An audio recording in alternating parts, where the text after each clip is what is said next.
যোৰহাটৰ জগন্নাথ বৰুৱা বিশ্ববিদ্যালয়ত ইংৰাজী আৰু দৰ্শন বিভাগৰ যৌথ উদ্যোগত অনুষ্ঠিত হয় সংগীত আৰু ধ্বনি থেৰাপি চিকিৎসা বিষয়ক বিশেষ কৰ্মশালা। বিশ্ববিদ্যালয়ৰ চৌহদত অনুষ্ঠিত উক্ত গুৰুত্বপূৰ্ণ কৰ্মশালাত সংগীত আৰু ধ্বনি থেৰাপি বিষয়ে অনুভূতি গোস্বামী আৰু বিশিষ্ট সংগীত শিল্পী ইমন সেউজ গোস্বামী বিশেষ সমল ব্যক্তি হিচাপে উপস্থিত থাকে। আজি এই দিনটো জগন্নাথ বৰুৱা বিশ্ববিদ্যালয়ৰ কাৰণে এটি ঐতিহাসিক দিন, কাৰণ আমি প্ৰথমবাৰৰ বাবে আচলতে এনেকুৱা ধৰণৰ এটা মিউজিক থেৰাপি ৱৰ্কশ্বপ পাতিবলৈ সক্ষম হৈছোঁ।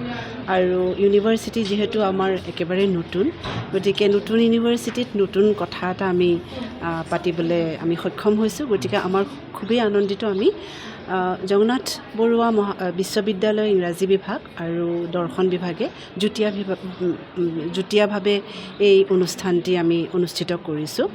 আৰু এইটো কাৰণে অনুষ্ঠিত কৰিছোঁ কিয়নো আমি ধৰিব পাৰিছোঁ যে আজিকালিৰ যিটো যান্ত্ৰিক যুগ, এই যান্ত্ৰিক যুগটো এনেকুৱা এটা যুগ য'ত ছাত্ৰ ছাত্ৰীসকলেই নহয়, সমাজৰ বিভিন্ন শ্ৰেণীৰ ব্যক্তিসকল, যেনে শিক্ষাৰ লগত জড়িত ব্যক্তি, বিভিন্ন ব্যৱসায়ৰ লগত জড়িত ব্যক্তি বা বিভিন্ন ধৰণৰ চাকৰিৰ লগত জড়িত ব্যক্তি অহৰহ কিছুমান দুশ্চিন্তা, যিটোক এংজাইটি, ডিপ্ৰেশ্যন আমি ইতিমধ্যে শুনিছোঁ, এংজাইটি, ডিপ্ৰেশ্যন, ট্ৰমা, এইসমূহ মানে মানসিক কিছুমান মানে এনেকুৱা ধৰণৰ কথাই আমাক জুৰুলা কৰে, আমনি কৰে। আৰু সেই আমনিবোৰ আমাৰ আচলতে কি ধৰণে আমি আঁতৰাব পাৰোঁ আৰু কি ধৰণে আমি নিজেই সুস্থিৰ জীৱন যাপন কৰিব পাৰোঁ, এই সকলোখিনি আচলতে কথা আমি অনুভৱ কৰি আহিছোঁ। আমি নিজেও ৰাতিপুৱাৰ পৰা গধূলিলৈকে ধৰক আমি কাম কৰি থাকোঁ, আমি কিছুমান নিজৰ ভাল লগা কাম কৰোঁ, কিন্তু তাৰ মাজে মাজে আমাৰ কিছুমান প্ৰেছাৰত আমি কাম কৰিবলগীয়া হয়। ছাত্ৰ ছাত্ৰীসকলেও কাম কৰিবলগীয়া হয় তেনেদৰে প্ৰেছাৰত। সেইকাৰণে এই প্ৰেছাৰৰ পৰা মুক্তি কেনেদৰে পাব লাগে সেই কথা আমি ভাবি পেলাই আচলতে আমি সিদ্ধান্তলৈ আহিলোঁ। আৰু তেখেতসকলৰ কথাও আমি গম পালোঁ যে তেখেতসকলে ভাৰতৰ বিভিন্ন ঠাইত এনেকুৱা ধৰণৰ অনুষ্ঠান কৰি আহিছে আৰু তেওঁলোক অসমৰে সন্তান।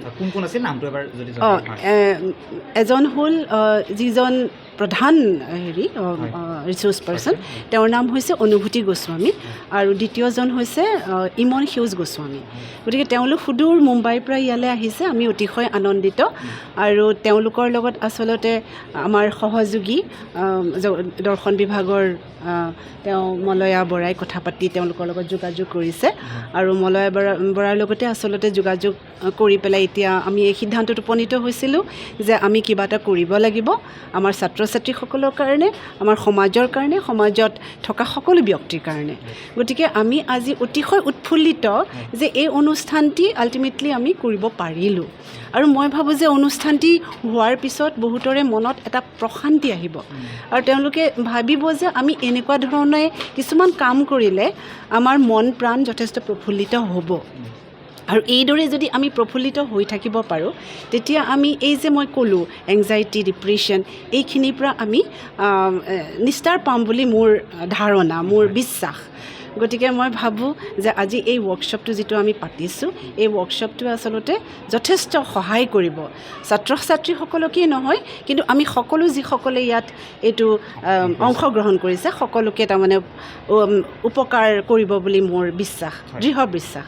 গতিকে মোৰ এইখিনিয়ে কথা আছিলে। উক্ত অনুষ্ঠানটিৰ আৰম্ভণিতে অসমৰ প্ৰসিদ্ধ কণ্ঠশিল্পী জুবিন গাৰ্গৰ প্ৰতি শ্ৰদ্ধা জ্ঞাপন কৰা হয়। কৰ্মশালাৰ উদ্বোধনী অনুষ্ঠানত বিশ্ববিদ্যালয়ৰ উপাচাৰ্য ডক্টৰ জ্যোতিপ্ৰসাদ শইকীয়াই আদৰণি ভাষণ আগবঢ়ায়। ইয়াৰ পিছতেই পঞ্জীয়ক ডক্টৰ উৎপলজ্যোতি মহন্তই বক্তব্য প্ৰদান কৰে। কৰ্মশালাৰ সমন্বয়ক তথা বিশ্ববিদ্যালয়ৰ প্ৰবক্তা ডক্টৰ দীপাঞ্জলি বৰুৱা আৰু ডক্টৰ মলয়া বৰাই জনায় যে বৰ্তমান সময়ত ছাত্ৰ ছাত্ৰীসকলে সন্মুখীন হোৱা বিভিন্ন মানসিক চাপ, উৎকণ্ঠা আৰু জীৱন ধাৰণজনিত সমস্যাৰ পৰা পৰিত্ৰাণ লাভ কৰিবলৈ এই ধৰণৰ সৃষ্টিশীল আৰু সৃষ্টিমূলক পদক্ষেপ অত্যন্ত প্ৰয়োজনীয়। এই কৰ্মশালাৰ জৰিয়তে ছাত্ৰ ছাত্ৰীসকলে সংগীত আৰু ধ্বনি চিকিৎসাৰ জ্ঞান লাভ কৰাৰ লগতে মানসিক সুস্থতাৰ ক্ষেত্ৰতো উপকৃত হ'ব বুলি আশা প্ৰকাশ কৰা হৈছে। প্ৰশান্ত গায়নৰ ৰিপৰ্ট, নিউজ নাও।